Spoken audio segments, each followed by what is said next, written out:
کے اوپر امتحان آ جاتے ہیں، آزمائشیں آ جاتی ہیں، اس بات کا تو انکار نہیں ہے۔ کوئی بندہ ربیع الاول میں، اس سے اگلا مہینہ ربیع الاول کا ہے، برکتوں والا مہینہ، اللہ کے نبی اس میں پیدا ہوئے، میلاد النبی، میلاد کا مہینہ ہے، لیکن اگر کسی نے کوئی شادی بیاہ اپنے بچوں کی ہو میلاد میں، ٹھیک ہے، میلاد کے مہینے میں کوئی کام شروع کیا ہو میلاد کے مہینے میں، کوئی دکانداری، کوئی نیا مکان میں شفٹ ہوا ربیع الاول کے مہینے میں، اور پھر بھی نقصان آ گیا تو پھر کیا کریں گے؟ پھر بھی اگر وہ شادی جو ہم نے بچوں کی بسانے کے لیے کی ہے وہ اگر نہ بسے تو پھر کیا کہیں گے؟ جو مکان ہم نے ربیع الاول میں بنایا، جس کی نیت رکھی یا اس میں شفٹ ہوئے، اگر وہ مکان ہمیں راس نہ آیا، رب کی طرف سے کسی آزمائش میں آ گیا تو پھر کیا کریں گے؟ پھر کیا کہیں گے؟ اس لیے کسی مہینے کو، وہ سفر کا مہینہ ہو، کوئی بھی دن ہو کسی مہینے کا، اس کو منحوس سمجھنا، بدشگونی لینا، بدفعلی لینا، یہ ہمارے قرآن سے بالکل مخالف ہے۔ ہمارے قرآن کے، اللہ کے نبی کے فرمان کے مخالف ہے، بلکہ ہمیں اللہ رسول کی طرف سے یہ حکم ہے،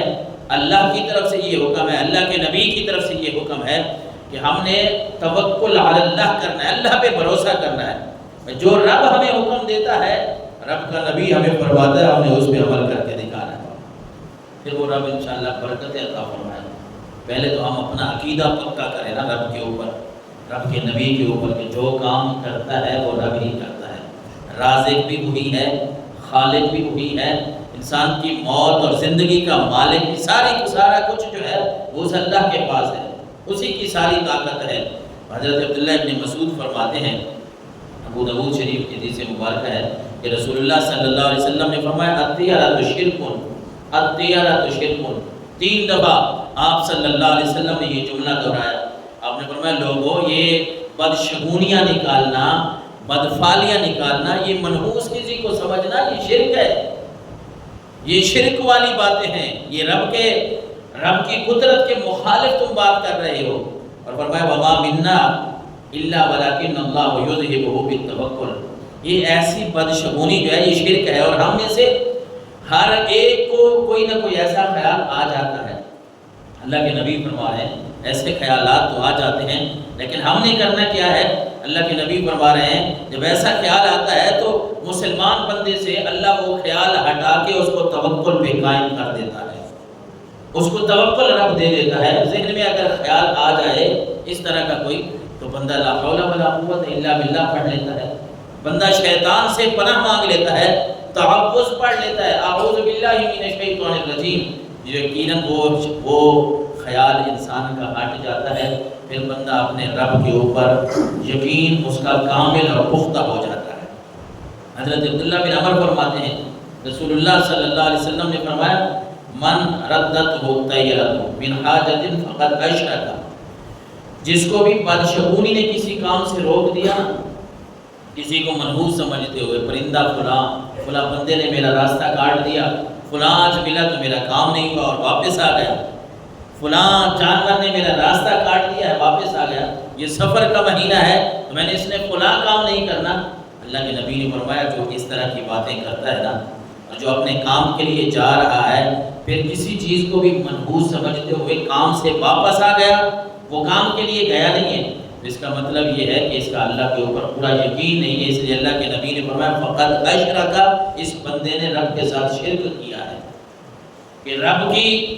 قدرت کو چھوڑ کے، اللہ تبارک و تعالیٰ کی ذات کو چھوڑ کے ایک پرندہ تیرا کیا بگاڑ سکتا ہے؟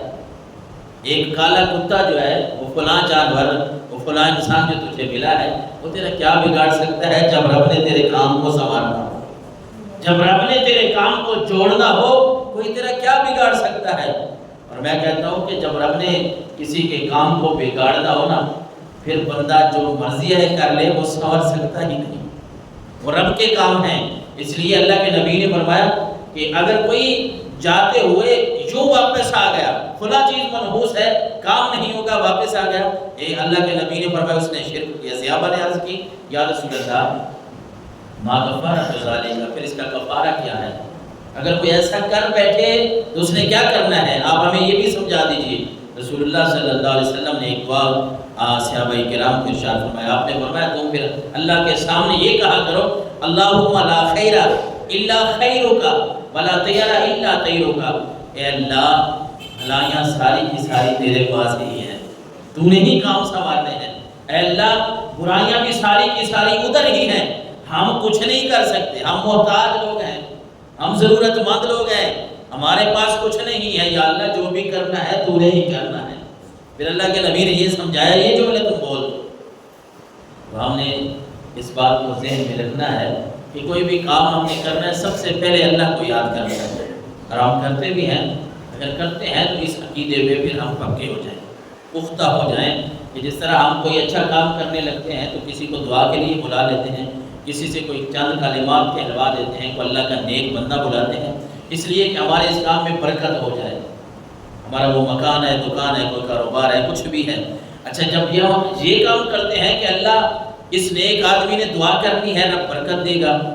یہ فلاں آدمی جو ہے یہ کلام کی، اللہ کے کلام کی تلاوت کرے گا، یہاں رسول اللہ کی باتیں ہو جائیں گی، برکت۔ جہاں آپ نے اللہ کے کلام کو، اللہ کے کلام کی تلاوت کروا دی ہے، وہاں آپ کیوں برا خیال لے کے آئیں گے کہ یہاں میرے ساتھ شاید یہ میرا گھر اس طرح ہو جائے، شاید یہ ہماری شادی اس طرح ہو جائے؟ نہیں، جب ہم کام ہی سنت کے مطابق کریں گے، اللہ اس کے رسول کے فرمان کے مطابق کریں گے، پھر اللہ برکت بھی عطا فرما دے گا، پھر رب کی رحمت بھی ہمارے شامل آ جائے گی۔ اور کسی کو منحوس سمجھنا، یہ بات بھی ہم ذہن میں رکھیں، مسلمانوں کی نا رب نے عزت بڑی برقرار رکھی ہے، مسلمانوں کی، کسی مسلمان کو حقیر نہ سمجھے، کسی کو منحوس نہ سمجھے۔ آپ کسی کو اگر منحوس کہہ رہے ہیں تو اسی وجہ سے کہ یہ حقیر ہے، اور ہمارا نا بڑا عجیب ہی لیول ہے، ہم غریبوں کو ہی منحوس سمجھتے ہیں، ہمارا ایک الگ ہی مقام ہے نا، الگ ہی سسٹم ہے۔ کبھی کسی نے سنا ہے کہ کسی امیر کو کوئی کہے کہ یہ بندہ منحوس ہے، کسی کروڑ پتی کو؟ نہیں، انہوں نے کہا کہ بھئی یہ آن کے تو ہی سارا کام ہونا ہے،